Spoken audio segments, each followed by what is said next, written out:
Money Salvi, you can start now. And also, na, like if I'm late, like that, like 1 or 2 minutes here and there, it's okay. You start, and then I'll start the recording from wherever possible. That's okay. So you don't have to wait. Next time onwards. Yeah, right. So I'll just start the reading from chapter 4, Confounding to Compounding, from the book The Psychology of Money. $81.5 billion of Warren Buffett's $84.5 billion net worth came after his 65th birthday. Our minds are not built to handle such absurdities.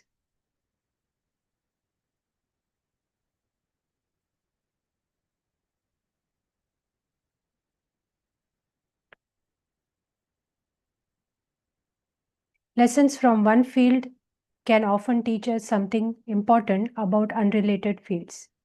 Take the billion-year history of ice ages and what they teach us about growing your money.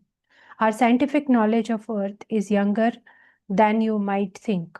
Understanding how the world works often involves drilling deep below its surface, something we haven't been able to do until fairly recently. Isaac Newton calculated the movement of the stars hundreds of years before we understood some of the basics of our planet. It was not until the 19th century that scientists agreed that Earth had, on multiple occasions, been covered in ice. There was too much evidence to argue otherwise.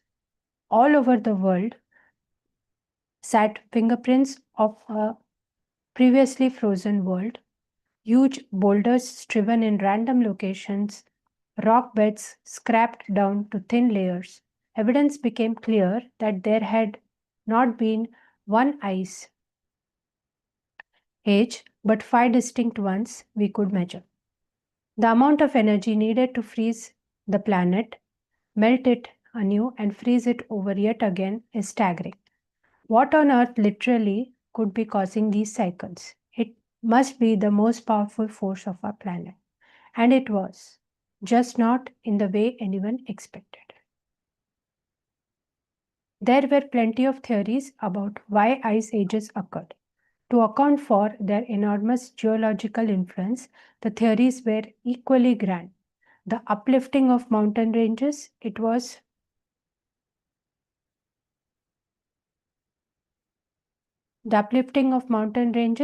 thought may have shifted the Earth's winds enough to alter the climate.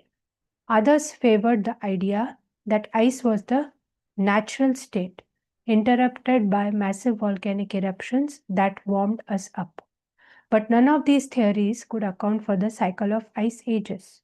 The growth of mountain ranges or some massive volcano may explain one ice age. It could not explain the cyclical repetition of 5.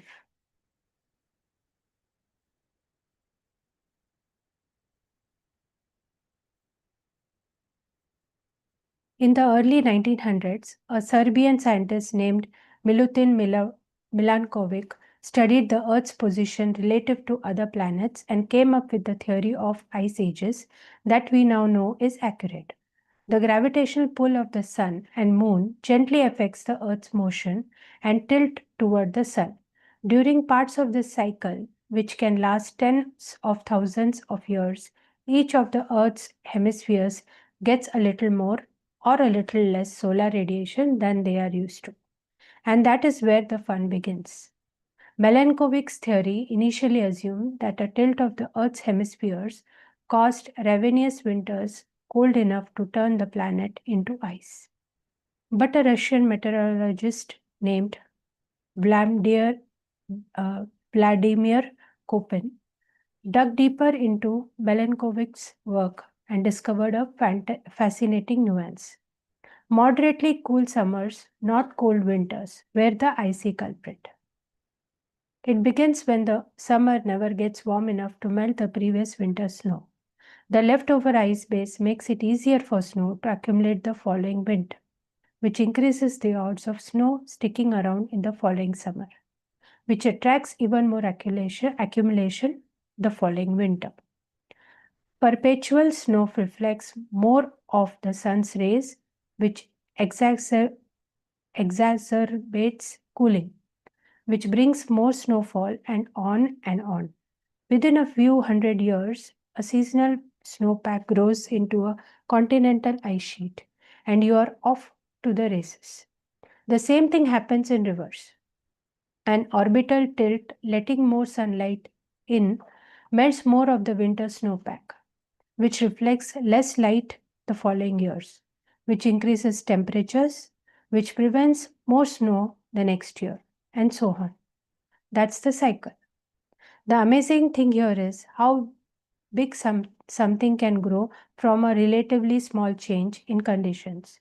You start with a thin layer of snow left over from a cool summer that no one would think anything of. And then, in a geological blink of an eye, the entire earth is covered in miles thick ice. As glaciologist Gwen Schultz put it, it is not necessarily the amount of snow that causes ice sheets, but the fact that snow, however little, lasts. The big takeaway from ice ages is that you don't need tremendous force to create tremendous results. If something compounds, if a little growth serves as the fuel for future growth, a small starting base can lead to results so extraordinary they seem to defy logic. It can be so logic defying that you underestimate what's possible, where growth comes from, and what it can lead to. And so it is with money. More than 2,000 books are dedicated to how Warren Buffett built his fortune.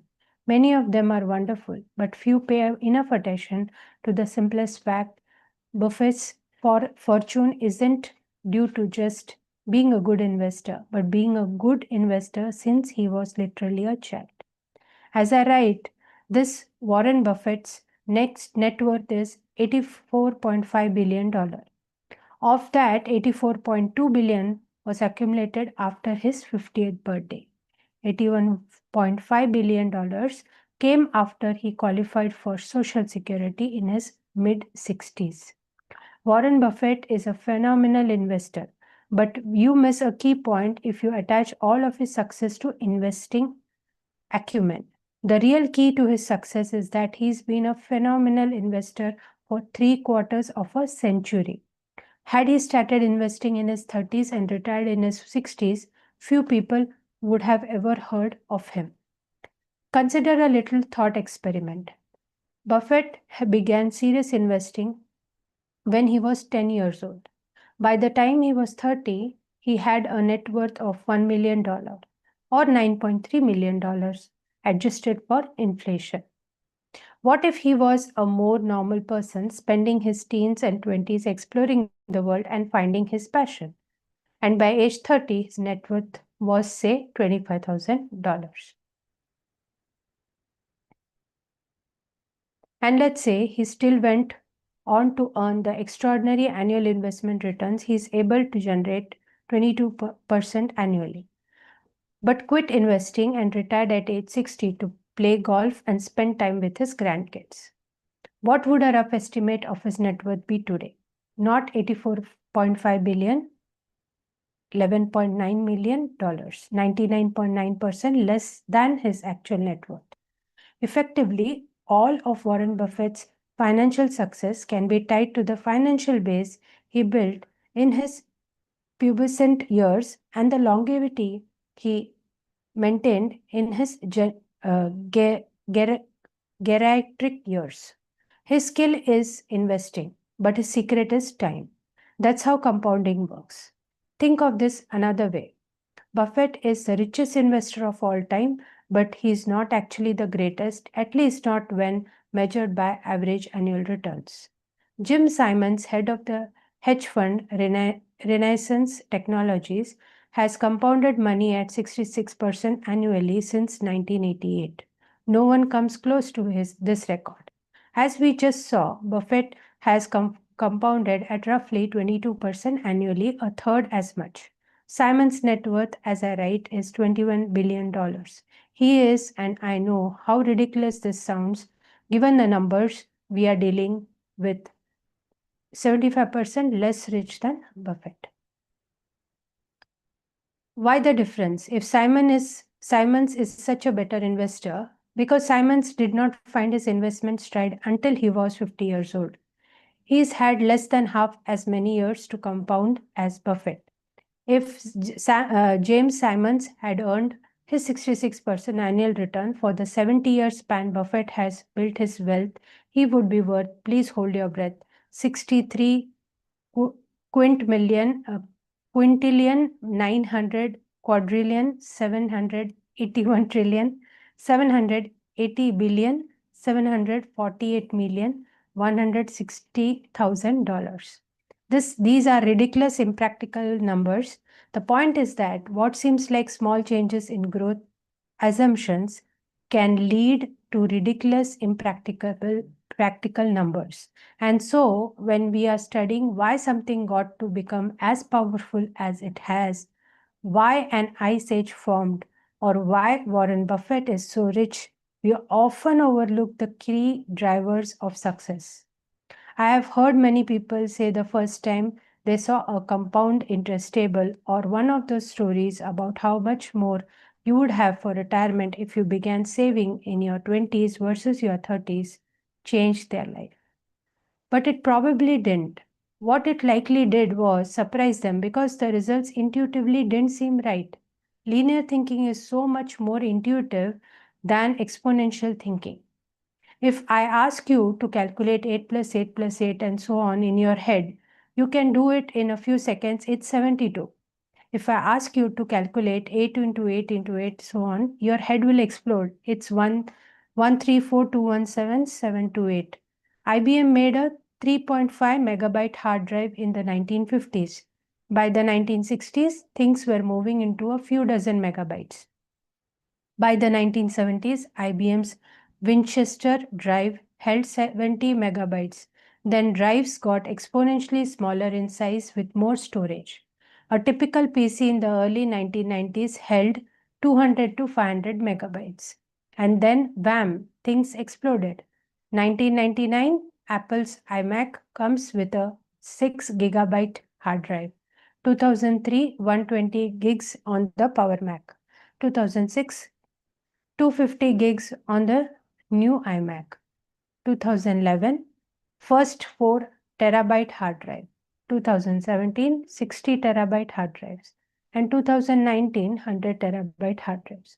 Put that all together. From 1950 to 1990, we gained 296 megabytes.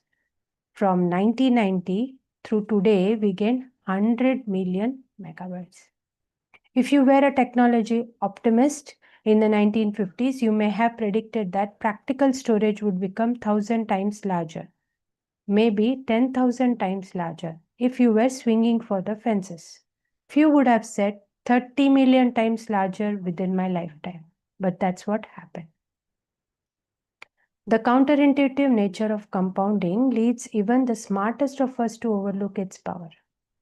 In 2004, Bill Gates criticized the new Gmail, wondering why anyone would need a gigabyte of storage. Author Stephen Levy wrote, despite his currency with cutting edge technologies, his mentality was anchored in the old paradigm of storage being a commodity that must be conserved. You never get accustomed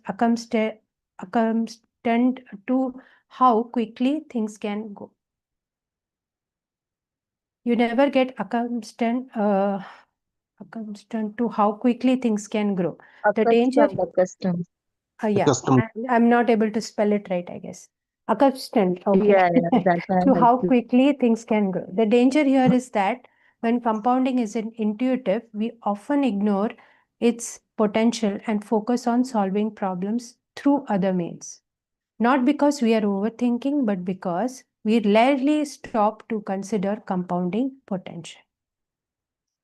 None of the 2000 books picking apart Buffett's success are titled, This Guy Has Been Investing Consistently for 3/4 of a Century.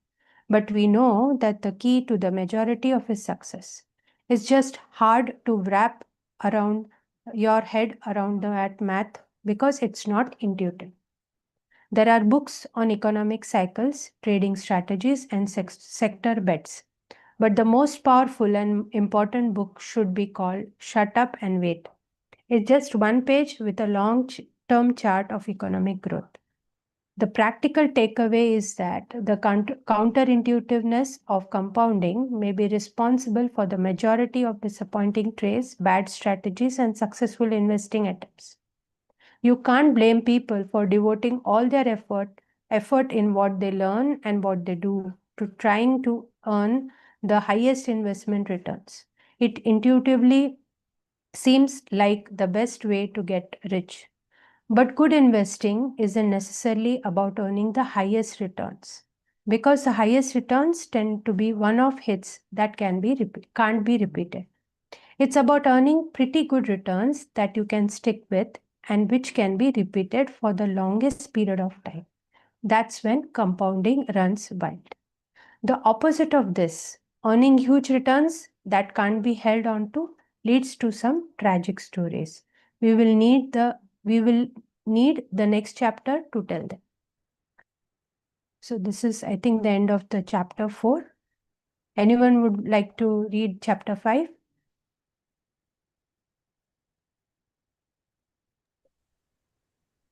Getting wealthy versus staying wealthy. Yeah. Good investing is not necessarily about making good decisions. It's about consistently not screwing up.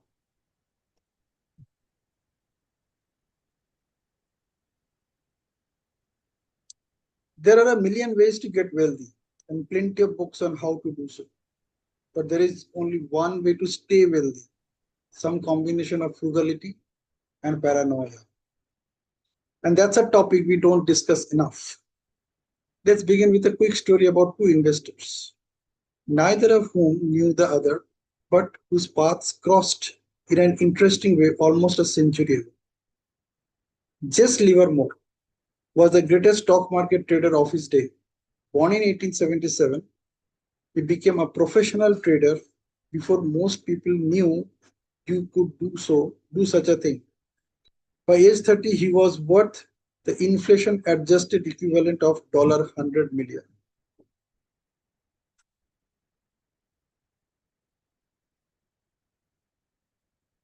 By 1929, Jess Livermore was already one of the most well-known investors in the world. The stock market crash that year that ushered in the Great Depression cemented his legacy in history. More than a third of the stock market's value was wiped out in an October 1929 week, whose days were later named Black Monday, Black Tuesday, and Black Thursday. Livermore's wife Dorothy feared the worst when her husband returned home on October 29th. Reports of Wall Street speculators committing suicide were spreading across New York. She and her children greeted Jess at the door in tears, while her mother was so distraught she hid in another room, screaming. Jess, according to biographer Tom Rubithorn, stood confused for a few moments before realizing what was happening. He then broke the news to his family. In a stroke of genius and luck, he had been short the market, betting stocks would decline. You mean we are not ruined? Dorothy asked. No, darling. I've just had my best ever trading day. We are fabulously rich and can do whatever we like, Jess said. Dorothy ran to her mother and told her to be quiet. In one day, Jess Livermore made the equivalent of more than $3 billion. During one of the worst months in the history of the stock market, he became one of the richest men in the world. By the way, do you know what shorting is all about? Any idea? No. Shorting means you sell the stock. Playing against the market. You sell the stock first and then you buy it. It has to be done in the same day. Okay, otherwise you will lose your money. All right. So as Livermore's family celebrated their unfathomable success, another man wandered the streets of New York in desperation. Abraham Jamansky was a multi-millionaire real estate developer who made a fortune during the roaring 1920s. As the economy boomed, he did what virtually every other successful New Yorker did in the late 1920s: bet heavily on the surging stock market. On October 26, 1929, the New York Times published an article that in two paragraphs portrays a tragic ending. Bernard H. Sandler, attorney of 225 Broadway, was asked yesterday morning by Mrs. Abraham Jemansky of Mount Vernon to help find her husband, missing since Thursday morning. Germansky, who is 50 years old and an East Side real estate operator, was said by Sandler to have invested heavily in stocks. Sandler said he was told by Mrs. Germansky that a friend saw her husband late Thursday on Wall Street near the stock exchange. According to her informant, her husband was tearing a strip of ticker tape into bits and scattering it on the sidewalk as he walked towards Broadway. And that, as far as we know, was the end of Abraham Germansky. Here we have a contrast. In October 1929 crash made Jesse Livermore one of the richest men in the world. It ruined Abraham Germansky, perhaps taking his life. But fast forward 4 years, and the stories cross paths again. After his 1929 blowout, Livermore, overflowing with confidence, made larger and larger bets. He wound up far over his head in increasing amounts of debt and eventually lost everything in the stock market. Broken ashamed, he disappeared for 2 days in 1933. His wife set out to find him. Jess L. Livermore, the stock market operator of 1100 Park Avenue, missing and has not been seen since 3 p.m. yesterday, the New York Times wrote in 1933. He returned, but his path was set. Livermore eventually took his own life.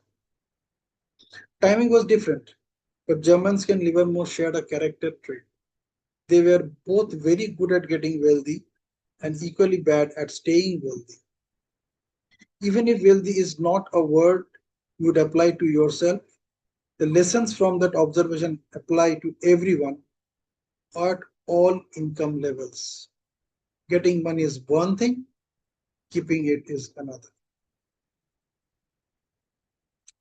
If I had to summarize money success in a single word, it would be survival. As we'll see in chapter 6, 40% of companies successful enough to become publicly traded lost effectively all of their value over time. The Forbes 400 list of richest Americans has on average roughly 20% turnover per decade for causes that don't have to do with death or transferring money to another family member. Capitalism is hard. But part of the reason this happens is because getting money and keeping money are two different skills. Getting money requires taking risks, being optimistic, and putting yourself out there. But keeping money requires the opposite of taking risks. It requires humility and fear that what you have made can be taken away from you just as fast. It requires frugality and an acceptance that at least some of what you have made is attributable to luck. So, past success can't be relied upon to repeat indefinitely. Michael Moritz, the billionaire head of Sequoia Capital, was asked by Charlie Rose why Sequoia was so successful. Moritz mentioned longevity, noting that some VC firms succeed for 5 or 10 years, but Sequoia has prospered for 4 decades. Rose asked why that was.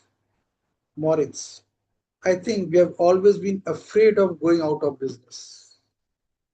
Rose: really? So it's fear? Only the paranoid survive?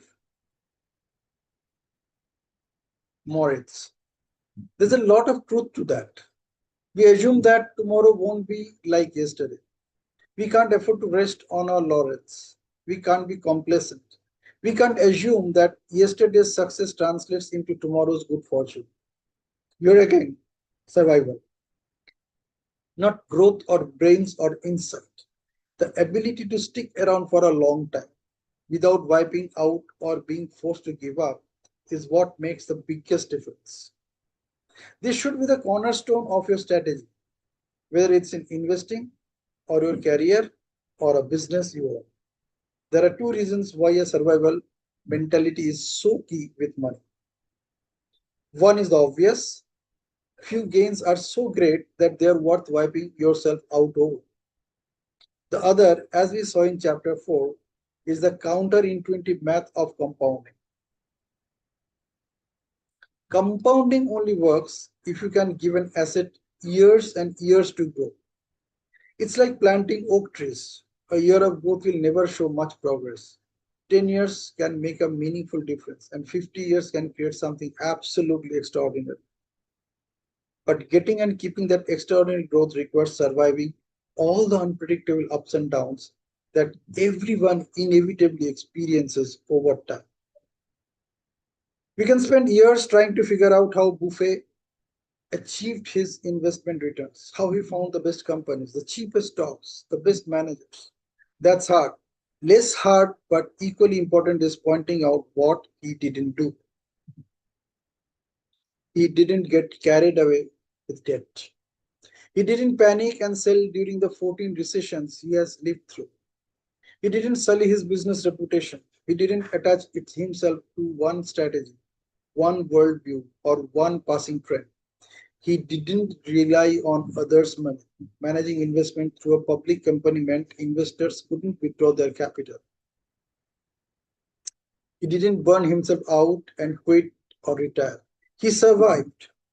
Survival gave him longevity, and longevity, investing consistently from age 10 to at least age 89, is what made compounding work wonders. That single point is what matters most when describing his success. Good. Anyone can take from here. Okay. Okay. Okay. To show you what I mean, you have to hear the story of Rick Guerin. You have likely heard of the investing duo of Warren Buffett and Charlie Munger. But 40 years ago, there was a third member of the group, Rick Guerin. Warren, Charlie, and Rick made investments together and interviewed business managers together. Then Rick kind of disappeared, at least relative to Buffet and Munger's success. Investor Mohnish Pabrai once asked Buffet what happened to Rick. Mohnish recalled. Warren said, Charlie and I always knew that we would become incredibly wealthy. We were not in a hurry to get wealthy. We knew it would happen. Rick was just as smart as us, but he was in a hurry. What happened was that in the 1973 to 1974 downturn, Rick was levered with margin loans. And the stock market went down almost 70% in those 2 years. So he got margin calls. He sold his Berkshire stock to Warren, and Warren actually said, I bought Rick's Berkshire stock at under $40 a piece. Rick was forced to sell because he was levered. Charlie, Warren, and Rick were equally skilled at getting wealthy. Yeah. But Warren and Charlie had the added skill of staying wealthy, which over time is a skill that matters most. Nassim Taleb put it in this way: having an edge and surviving are two different things. The first requires the second. You need to avoid ruin at all cost. Applying the survival mindset to the real world comes down to appreciating three things.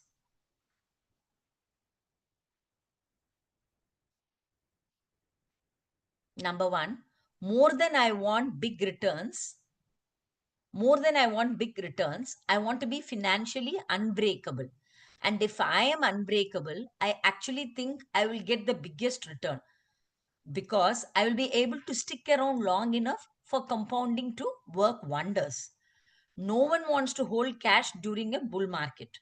They want to own assets that go up a lot. You look and feel conservative holding cash during a bull market because you become acutely aware of how much return you're giving up by not owning the good stuff. Say cash earns 1% and stocks return 10% a year. That 9% gap will gnaw at you every day. But if that cash prevents you from having to sell your stocks during a bear market, the actual return you earned on that cash is not 1% a year. It could be many multiples of that because preventing one desperate, ill-timed stock sale can do more for your lifetime returns. Can do more for your lifetime returns than picking up dozens of big time winners. Compounding doesn't rely on earning big returns. Merely good returns sustained uninterrupted for the longest period of time, especially in times of chaos and havoc, will always win. 2. Planning is important, but the most important part of every plan is to plan on the plan not going according to plan. What is the saying? You plan, God laughs. Financial and investment planning are critical because they let you know whether your current actions are within the realm of reasonable. But few plans of few plans of any kind survive their first encounter with the real world.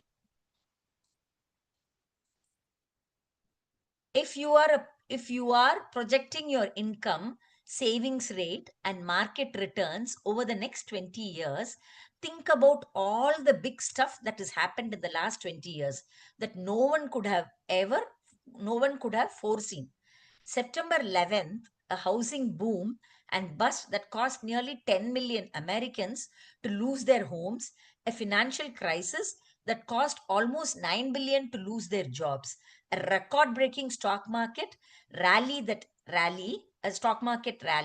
that ensued, and a coronavirus that shakes the world as I write this.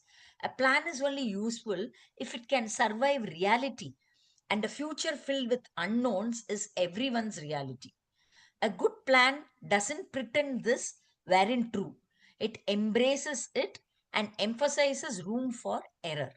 The more you need specific elements of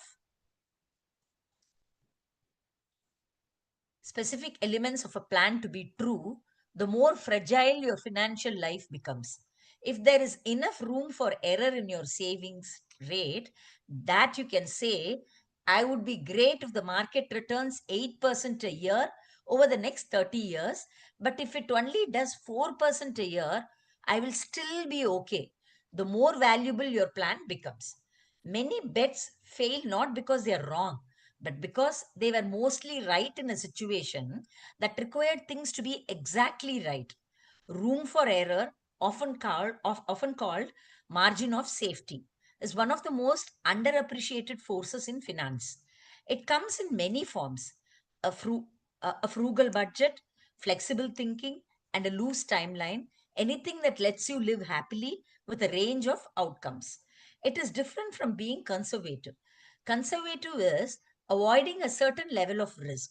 Margin of safety is raising the odds of success at a given level of risk by increasing your chances of survival.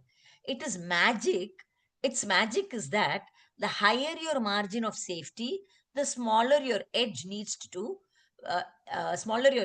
needs to be to have a favorable outcome. 3. A parable personality, optimistic about the future but paranoid about what will prevent you from getting to the future, is vital. Optimism is usually defined as a belief that things will go well, but that is incomplete. Sensible optimism is a belief that the odds are in your favor, and over time things will balance to a good outcome, even if even if it happens, even if it what happens, even if what happens in between is filled with misery. And in fact, it will be filled with misery. You can be optimistic that the long term growth trajectory is up to the right, but equally sure that the road between now and then is filled with landmines and always will be. Those two things are not mutually exclusive. The idea that something can gain over the long run while being a basket case in the short run is not intuitive, but it is how a lot of things work in life. It is how a lot of things work in life. By age 20, the average person can lose roughly half the synaptic connections they had in their brain at age 2, as inefficient and redundant neural pathways are cleared out. But the average 20-year-old is much smarter than the average 2-year-old. Destruction in the face of progress is not only possible, but an efficient way to get rid of excess. Imagine if you were a parent and could see inside your child's brain. Every morning you notice fewer synaptic connections in your kid's head. You would panic. You would say, "This can't be right. There is loss and destruction here. We need an intervention. We need to see a doctor." But you don't. What are you witnessing is the normal path of progress.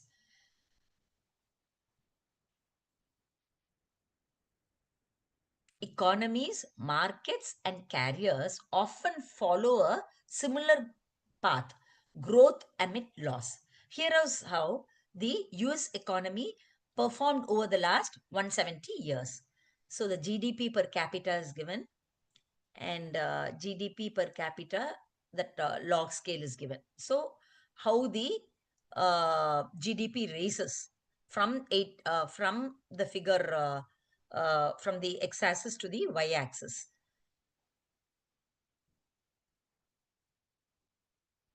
But do you know what happened during this period? Where do we begin? 1.3 million Americans died while fighting 9 major wars. Roughly 99.9% of all companies that were created went out of business.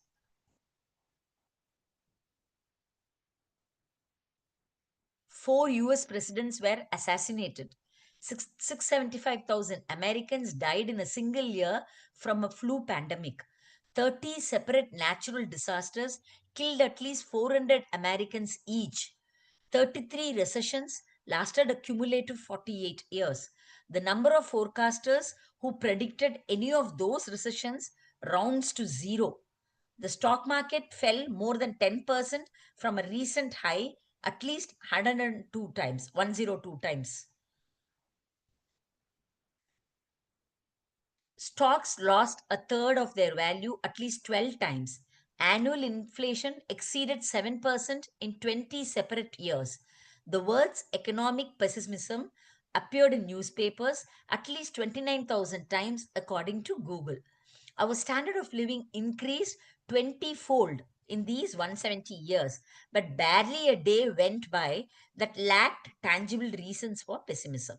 A mindset that can be paranoid and optimistic at the same time is hard to maintain, because seeing things as black and white takes less effort than accepting nuance. But you need short term paranoia to keep you alive long enough to exploit long term optimism. Jess Livermore figured this out the hard way. He associated good times with the end of bad times. Getting wealthy made him feel like staying wealthy was inevitable and that he was invincible. After losing nearly everything, he reflected, "I sometimes think that no prices is too high for a speculator to pay to learn that no I sometimes think that no price is too high for a speculator to pay to learn that which will keep him from getting the swelled head. A great many smashes by brilliant men can be traced directly to swelled head. It is an expensive disease," he said, "everywhere to everybody." Next, we will look at another way growth in the face of adversity can be so hard to wrap your head around.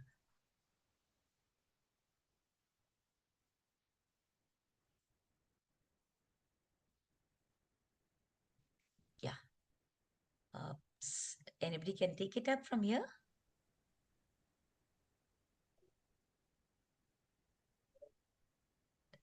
Hello? Is anyone Yeah. willing to read?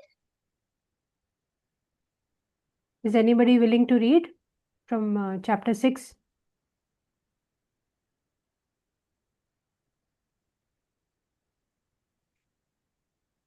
Okay, fine. Then Can I continue, Mani? Are we going with chapter 6? yeah, we will maybe few more minutes. Yeah. Shall I continue, Mani? Yeah, if you can, please do. Yeah, I can.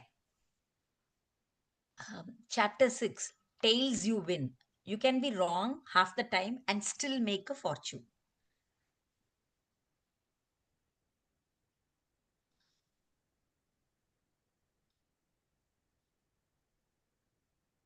I've been banging away at this thing for 30 years. I think the simple math is some projects work and some don't. There is no reason to belabor either one. Just get on to the next. This is said by Brad Pitt accepting a Screen Actors Guild Award. Heinz Berggruen fled Nazi Germany in 1936. He settled in America where he studied literature at UC Berkeley. By most accounts, he did not show particular promise in his youth.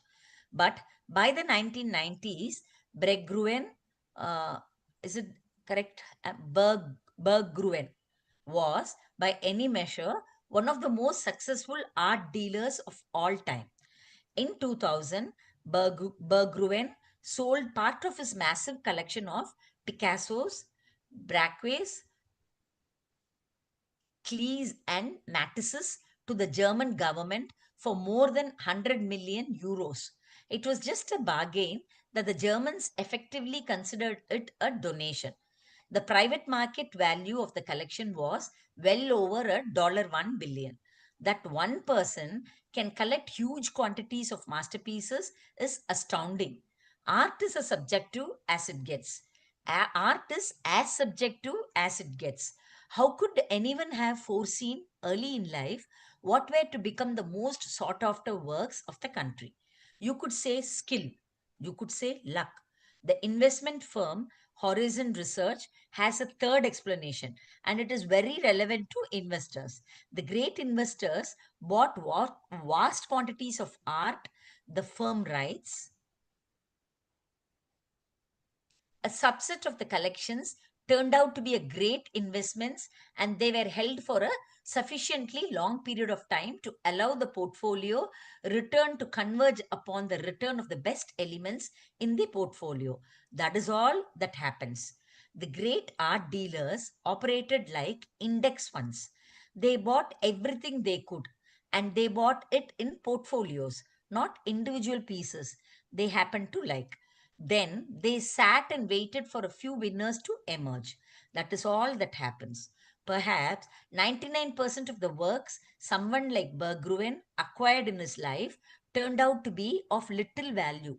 But that doesn't particularly matter if the other 1% turn out to be the work of someone like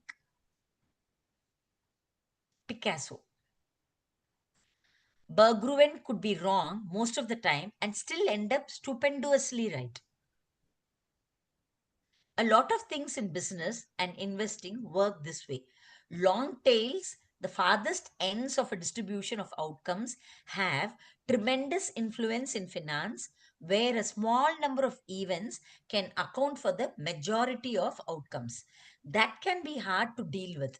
Even if you understand the math, it is not intuitive that an investor can be wrong half the time and still make a fortune.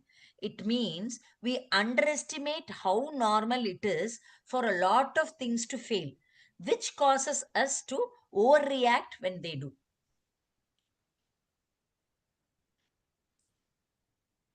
Steamboat Willie put Walt Disney on the map of an animator. Business success was another story. Disney's first studio went bankrupt. His films were monstrously expensive to produce and financed at outrageous terms. By the mid 1930s, Disney had produced more than 400 cartoons.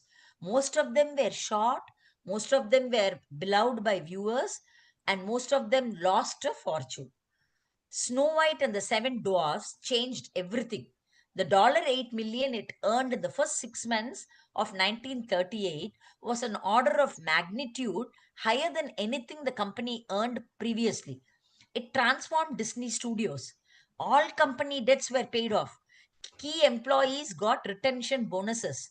The company purchased a new state of the art studio in Burbank, where it remains today. And Oscar turned Walt from famous to full blown celebrity. By 1938, he had produced several hundred hours of a film. But in a business term, the 83 minutes of Snow White were all that mattered. Anything that is huge, profitable, famous, or influential is the result of a tail event, an outlying one in thousands or millions event. And most of our attention goes to things that are huge, profitable, famous, or influential. When most of what we pay attention to is the result of a tail, it is easy to underestimate how rare and powerful they are. Some tail driven industries are obvious. Take venture capital. If a VC makes 50 investment, they likely expect half of them to fail, 10 to do pretty well, and one or two to be bonanzas that drive 100% of the fund's returns. Investment firm Correlation Ventures once crunched the numbers out of more than 21,000 venture financings from 2004 to 2014. Money, would you like to continue, Money? Or should I? Yeah, I'll continue. Maybe a page or so. I'll do that and then we can stop. I'll Thanks. continue. Thanks a lot. Yeah. 65% lost money. 2.5% of investments made 10x to 20x. 1% made more than 20x return. 0.5%, about 100 companies out of 21,000 earn 50x or more. That's where the majority of the industry's returns come from. This, you might think, is what makes venture capital so risky. And everyone investing in VC knows it's risky. Most startup fails and the world is only kind enough to allow a few mega successes. If you want safer, predictable, and more stable returns, you invest in large public companies. Or so you might think. Remember, tails drive everything. The distribution of success among large public stocks over time is not much different than it is in venture capital. Most public companies are duds, a few do well, and a handful become extraordinary winners that account for the majority of the stock market returns. JP Morgan Asset Management once published the distribution of returns for the Russell 3000 index, a big, broad collection of public companies since 1980.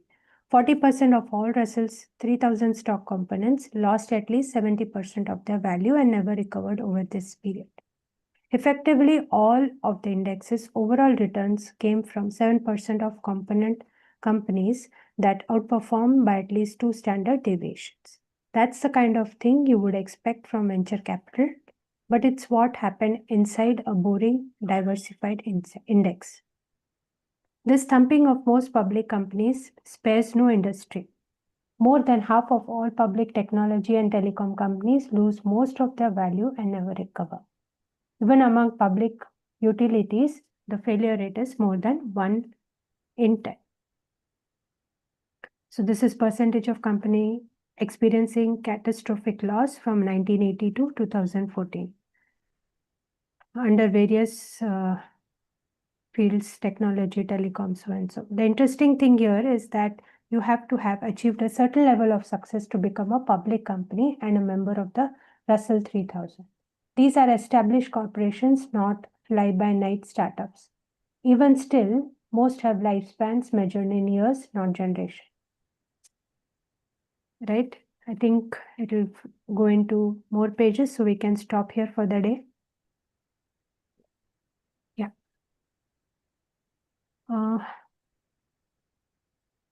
Right.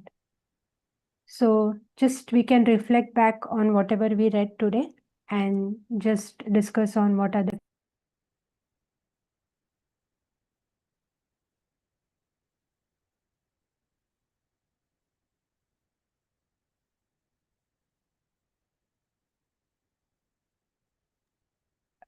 So anyone would like to discuss?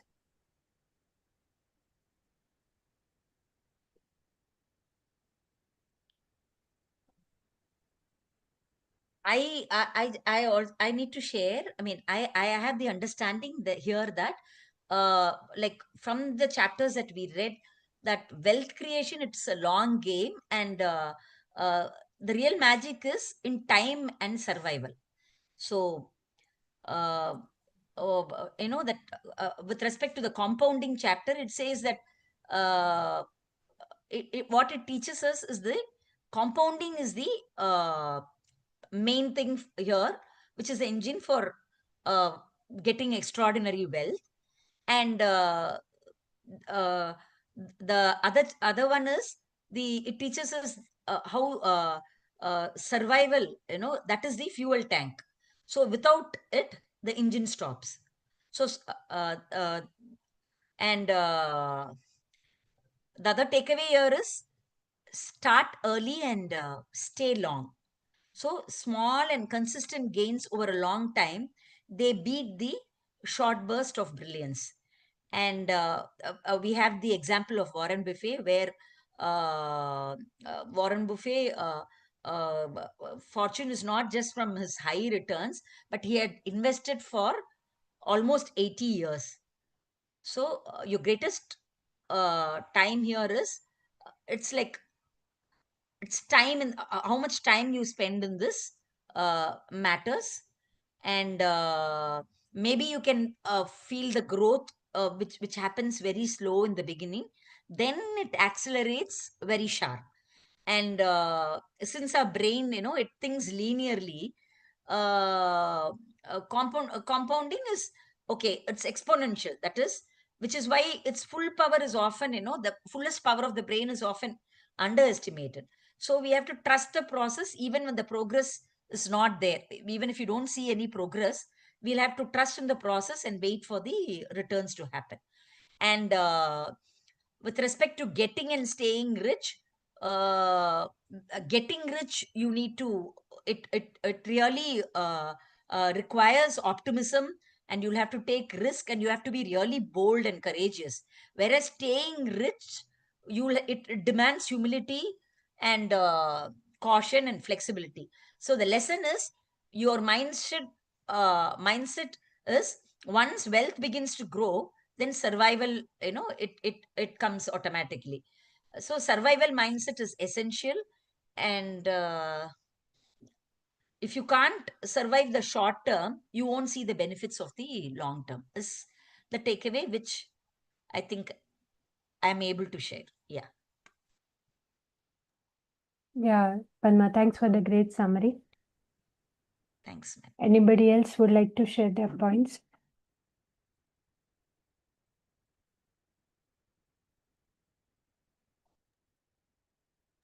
Hi, For hi me, people.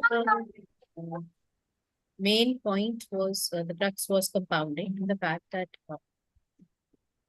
we should just not be concentrated or um, stuck on getting high returns.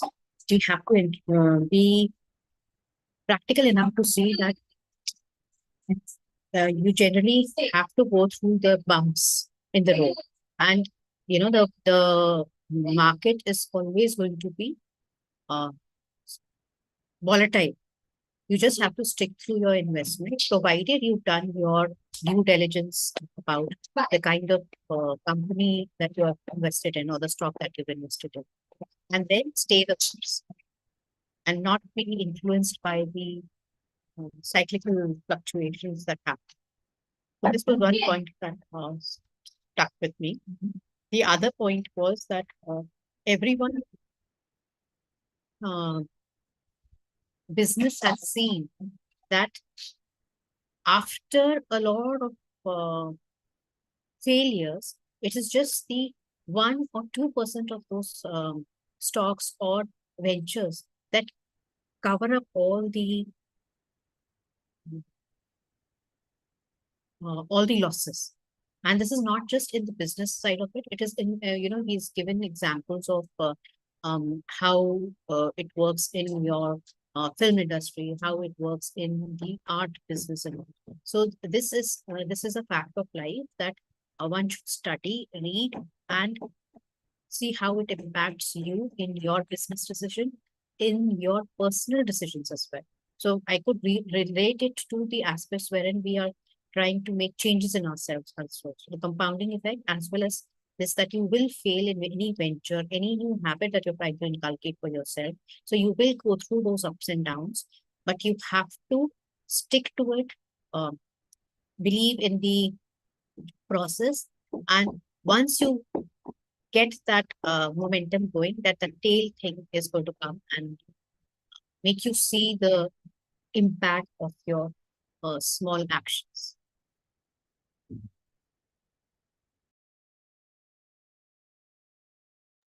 Yes, compounding is a very important point to notice. Yeah. Thanks for sharing, Sunita. Pravina, you would like to go ahead? Yeah, so the very impacted session, I mean, like the wordings would be on the Rick. When Warren, Charlie, and Rick, all three were on the same mindset with respect to smartness and the way they deal with business. Rick is someone who got hurry. So I think many of us, whenever we get into the wealthy state, we hurry into the things of, you know, getting it spent or in a way to invest it in no longer junk. So I think that has that is the part where I have taken a lot of impact on. I mean, it made me feel so much uh, aware of it. At the same time, the book mentioned about the frugality as well. So the more you make wealthy, so staying wealthy as well as having the frugality in mind, not hurrying, is something that I have taken from the chapter. So that impacted me. Okay, thanks for sharing, Pravina. Anyone else?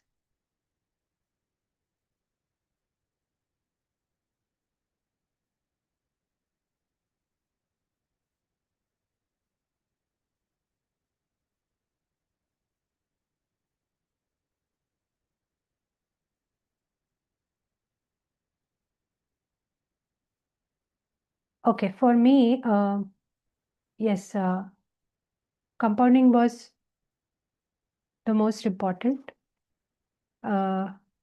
point, which this chapter clarified a bit on that. We generally feel you have to be you have to invest in the best of the investments and then allow it to compound. But it said that more so it is that you have consistency in while compounding is kept into mind. Also, the survival mindset, that is, I find it a bit unique to our normal way of looking at it. So normal way is we generally think in a linear terms, but compounding is basically denying the immediate benefit, immediate payoff, and holding on the patience to get a delayed benefit. And we have to hold patient till that such time when the gains exponentially change and we actually get unbelievable results. So I don't think we can plan much to anticipate how much we can compound, but yes, we can take steps to have some kind of a consistent investment pattern. The planning aspect also emphasized that you have to look closer to reality and you have to, I think, calibrate your investments accordingly, so that the consistency is not interrupted. And also there is an angle of luck or optimism there, where you have to look that things will turn out to be well, and hopefully if it goes well. So it's also subjective. I feel that you have to have the patience, you have to have the discipline, you have to have the tolerance, to be able to wait till that. So, but the most important thing is that we'll have to make small steps which will actually go and compound to such large extent where it will give us huge results which we don't anticipate. Now, drawing parallel to the compounding effect, we can see it in different aspects of life as well. Now, be it habits, I think Atomic Habits also talks about it, and what small step we can take so that eventually we build a good habit. We also see that in the examples that were said, that about nature, how nature also works, where compounding is, we can see there. And also financial example that was given of Warren Buffett, where he had patiently waited, and it was not that he got it very easily and very early, but it was result of so many things he might have done right, and situations which would have gone in his favor, uh, that he got the results. So we also have a component of chance there and a risk involved, right? But largely, if you see, when we look at wealth, we only see people, or we see examples where people have got great wealth. We do not continue that line of thinking whether they consistently stay wealthy or not. So I think the chapter 5 addresses that aspect, where maybe after getting wealthy, staying wealthy becomes a challenge. So there has to be a mind shift that has to be there. When getting wealthy may require that you have to take risks and you be optimist, but while staying wealthy might require the opposite, that is the risk management, and to some extent we have to be closer to reality, that we have to have the humility and a deeper understanding of what worked and what might not continue working. So there has to be a balance between opportunity seeking, and also ensuring that whatever we have earned so far or we have accumulated is preserved. So basically the survivorship bias, if is avoided, that is, if we overlook some failures, if we overlook some risks we have taken but somehow we have got lucky, then it might seem safer to continue, but then staying wealthy will be a challenge. So as in examples, one has to overcome the ego that he has been successful and he will definitely be continue to be successful, and not let the emotions to overcome the analytical part of how much is the risk if we continue, and what other better opportunities are coming. So reading the signals from when to shift from the growth towards a preservation mode, that when is it enough, that decision point is what I think is crucial here. How quick are you able to make the decision? How sensitive are you to the realities, to the markets, to a deeper understanding of what is your requirement per se, with reference to the wealth that you wish to accumulate. So this broader understanding and a reality check, with the environment, because as reality will keep on changing, we'll have to maintain flexibility. We have to change some tactics, some strategies according to the changes in the environment. And the book also specifies that we have to have some amount of safety, which we have to have as a safety net, so that we can have more kind of a balanced thing rather than take a lot of risk which might backfire. So Nassim Taleb's book has been, or his concept has been referred here. Systems that survive volatility are built with buffers, is what is very important for us to understand. So what this book, what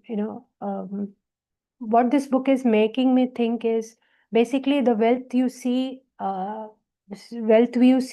is published in books is only limited to what is published, and only the glimpses of people when they are successful. But when they are actually, whether they continue to survive in that or continue to grow in that, I think is challenge for many, and not many people can keep that.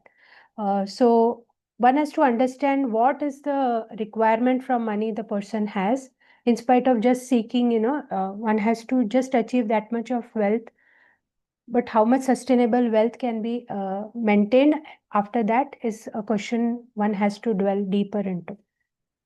So one has to understand how much freedom his money is going to give him, whether it is going to tie him up into debt or whether it is going to give him some kind of a liberation of flexibility of earning is what one need to maybe understand, because at the end of the day money has to be a tool and not a status symbol for one as to feel that I have to earn this much of money only to justify my position in the society. And the previous chapters we understood when are you going to take the decision of enough, whether you take it at the right time. That also reduces your risk taking and drives not allow your biases to drive your decisions. So we can have, I think, many successful people who live very very very simply, in the frugal manner, in the way the book describes. You have to maintain your frugal livelihood, and also see that a lot of people who are really very rich, maybe I think they might not display the way the others are displaying their wealth. So wealth is what maybe we don't see. We might have many cases where they are much more wealthier, but they are not very published, or they are not very show off in the as far as the online is concerned. The most important part, I think, of today's takeaway is your past doesn't dictate your future. That is the understanding when you grow into a wealth, but you are not able to sustain it. So we have to be always mindful that the past, I read somewhere today, it was a good quote. Past can be a reference point, but future, there lies a lot of opportunities. So we'll have to be careful when we take in the past assumption of being successful into our future. And even the previous chapter stated that luck and risk go hand in hand. So they are like, two sides of the same coin. So we have to understand which stories are we allowing ourselves to be guided with. As in this book, they're basically examples and stories of many people. And we also will be looking upon to some specific investor or specific leader as a role model when we make investments. So we have to be mindful as to which stories are we holding on to ourselves and which stories are we leaning on when we look into our future while making our investment decisions or maybe the life decisions as well. So one has to be a bit skeptical when we draw lessons from the case studies or the lives of other people, is what I feel here. Yeah. So anyone else would like to share? And the most impactful example today would be of Walt Disney, when he has had so many of his his thing, and after 400 or so of his cartoons, finally he got a lot of acknowledgement for his Snow White thing. So that was a eye opener. Actually, I didn't know that. Yeah. Manish, you want to say something? Yeah, just addition to what you said, I think you covered everything, I believe. So see, actually, what is the logic is, our mind and our mind is wired to function at a optimum level of, you can say, success, optimum level of progress, and anything beyond that is not, it will work against our body, our mind, and things like that. And this is what happened to the people who were working with Warren Buffett. They got mad and somebody committed suicide and things like that. So the point is that our brain, our mind is wired to work efficiently only at a particular optimum level, right? We cannot digest instant huge success like earning a lot of money and things like that, because something which is instant is not consistent. So, one good example is, the real success is through stairs, not through the lift. But the real failure is through lift. So the point is, when we rise, just like very fast, there is higher chance of falling down because we are not in control. But when we are going at a consistent speed, which is the best as per uh, you know like how normally we walk, how we normally breathe, and things like that. So everything which is done in an optimum way, which is comfortable to our current pace of working, and making slow progress as we make as we become successful in our you can say our actions and things like that, and slowly we make a progress. It's just like you're climbing one stair at a time. There is a very little chance of falling down, right? So the idea is to, because our mind is wired to work the most efficiently at an optimum level. So we need to, work with our current capacity, and use, become aware of, what we are trying to do. Like being aware of the knowledge of investing, money management, and things like that. The same thing that we are doing now. So it's all about like working at a optimum level, right? Because Warren Buffett also said that handling to wealth is absurd for our mind. We are not wired to consistently digest that success, and it might work against us. And whatever we earn, we might lose that in a single bat.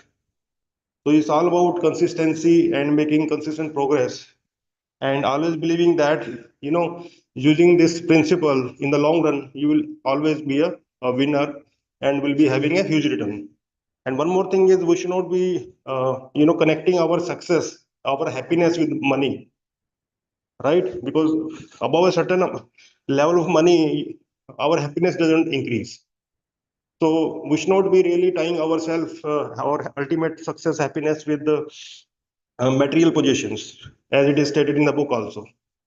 So we should have a feeling that, okay, after this, this much money is enough for me, and let me use my time, energy for other things which is important for living a happy life. The example is said, spending time with grandchildren, family, health, and things like that. So I think being uh, aware of that, being optimism of investing and earning money, and using that money wisely in other areas of life, it gives the ultimate success of wealth. And that is the real wealth, actually. Yeah, thank you.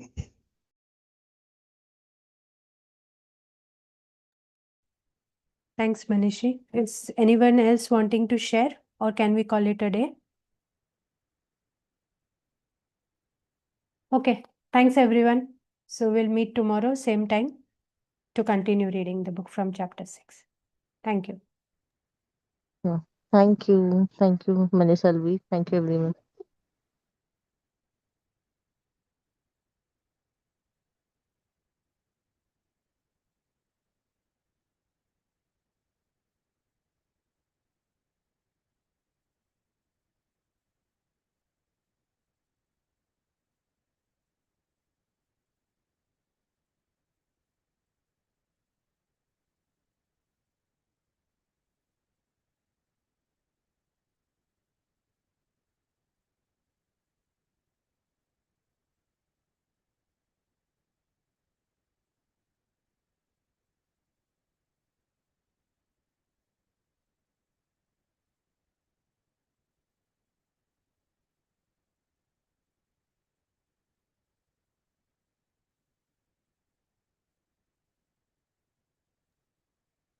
I'm able to take the notes comfortably, Manisalvi, Okay, today.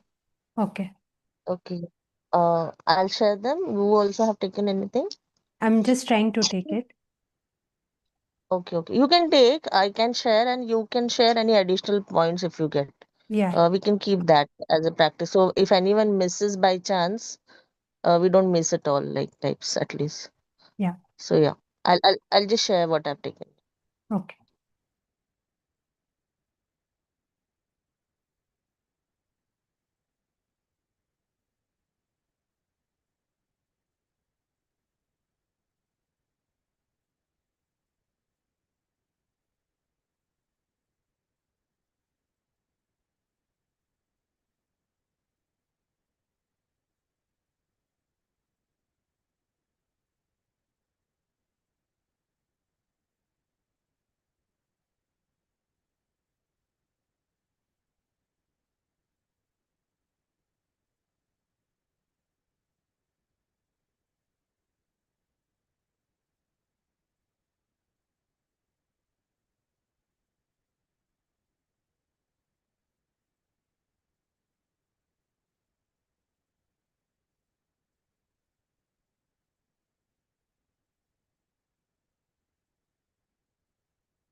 Let me know when you're done and I'll close the room.